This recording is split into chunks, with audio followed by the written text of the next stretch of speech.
Hello everyone, আসসালামু আলাইকুম। সবাই কেমন আছেন? আজ দেখাবো নতুন একটা রেসিপি, চাল পটল। চাল পটল এমন একটা রেসিপি যা বিরিয়ানিকেও হার মানায়। মাছ মাংস খেতে খেতে যখন একঘেয়েমি চলে আসবে তখন এরকম একটা রেসিপি বাসায় ট্রাই করতে পারেন। প্রথমে আমি 6টা পটলকে খোসা ফেলে পরিষ্কার করে নিয়েছি। তারপর একটা ছুরির সাহায্যে এভাবে ডিজাইন করে কেটে নিয়েছি যেন দেখতে ফুলের মতো দেখায়। একে একে সবগুলো পটলকে আমি সেম ডিজাইনে কেটে নিব।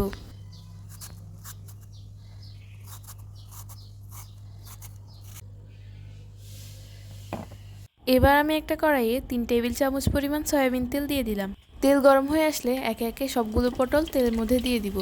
হালকা নেড়ে চেড়ে পরিমাণ মতো লবণ দিয়ে দিব।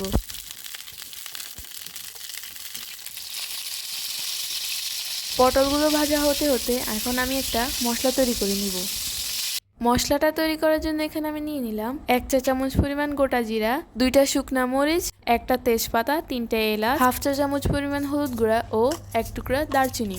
এবার সবগুলো মশলাকে একে একে একটা ব্লেন্ডারে নিয়ে নিলাম।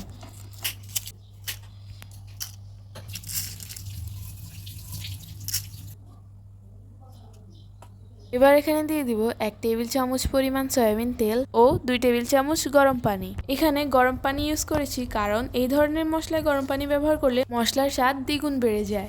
এবার মশলাগুলোকে খুব ভালোভাবে ব্লেন্ড করে নিব। দেখেন মশলাগুলো কত সুন্দর একটা কালার এসেছে। এই পর্যায়ে আমার পটলগুলো ভাজা শেষ, এখন তুলে নিব। এখন 2 কাপ পরিমাণ চিনি গুঁড়া চাল ধুয়ে পানি ঝরিয়ে নিব। এখন পটল ভাজা তেলের মধ্যে 1 চা চামচ পরিমাণ লবণ দিয়ে হালকা নেড়ে তেলের মধ্যে একটা তেজপাতা দিয়ে দিলাম। এবার এখানে কিছু পরিমাণ কাজু বাদাম ও কিশমিশ দিয়ে হালকা ভেজে নিব।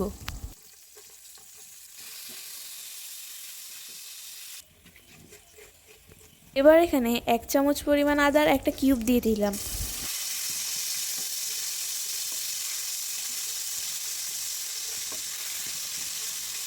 কিছুক্ষণ নেড়েচেড়ে চালগুলি দিয়ে দিলাম। চালগুলি হালকা নেড়েচেড়ে আগে থেকে পেস্ট করে রাখা মশলাগুলোকে দিয়ে ভালোভাবে মিশিয়ে নিব।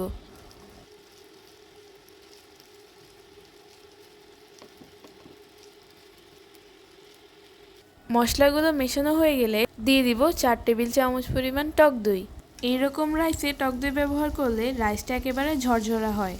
টক দইগুলো ভালোভাবে মিশিয়ে এখানে ভেজে রাখা পটলগুলো দিয়ে আরও কিছুক্ষণ ভেজে নিব।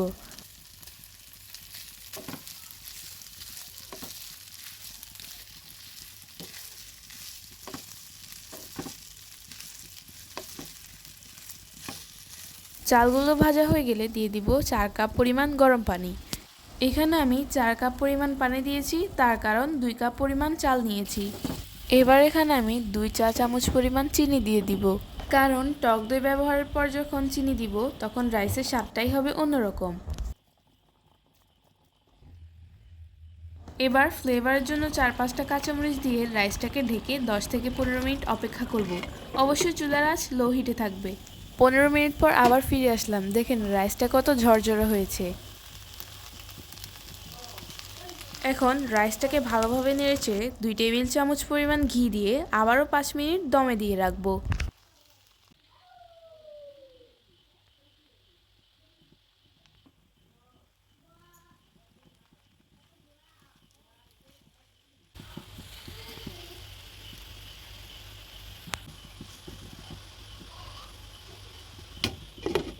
মাশাআল্লাহ, 5 মিনিট পর দেখেন পোলাওগুলো কত সুন্দর ঝরঝরে হয়েছে।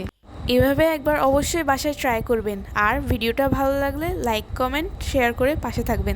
আজ এই পর্যন্তই। আবারও ফিরে আসবো নতুন কোনো রেসিপি নিয়ে। আল্লাহ হাফেজ।